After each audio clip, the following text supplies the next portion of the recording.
Hello again, church. This is the second video, and I want to go back to the Gospel of John, and beginning at verse 1. We ended at verse 5, but we're going to begin at verse 1, and I'm going to see if I could read the entire chapter this time. If I get cut off, my apologies. Good morning, Portland. Just want to take some time to read the Gospel of John here, see if I could finish chapter 2 as I had started last week, but because of space on this telephone here, I wasn't able to finish the entire chapter.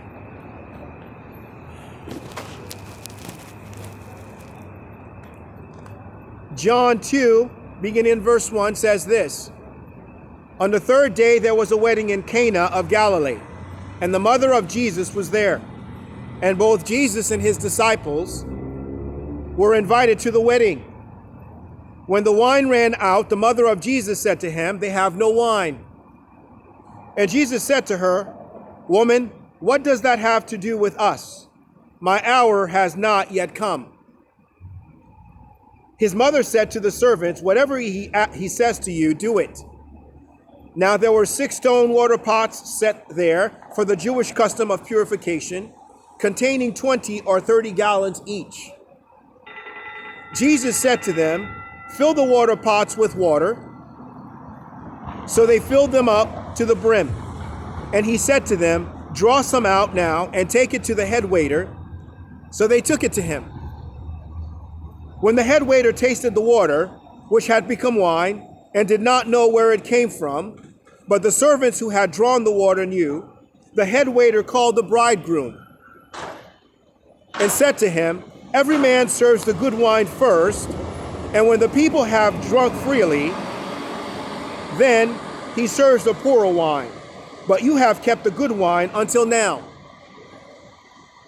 This beginning of his signs Jesus did in Cana of Galilee, and manifested his glory, and his disciples believed in him.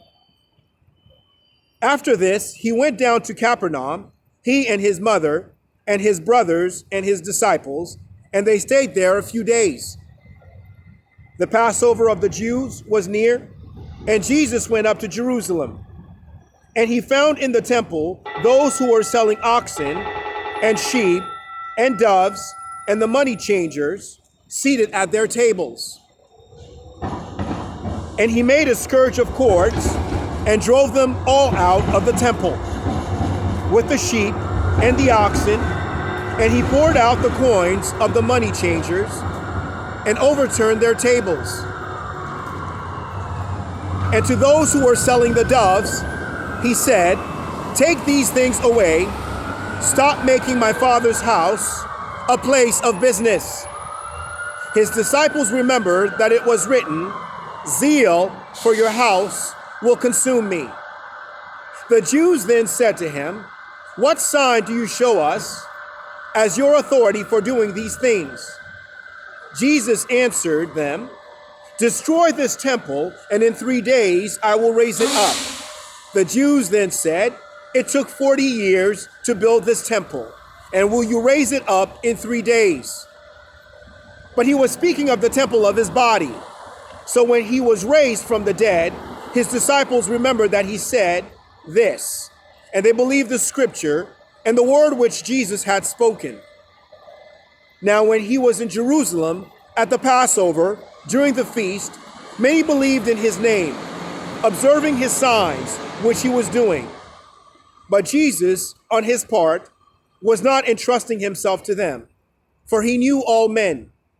And because he did not need anyone to testify concerning man, for he himself knew what was in man.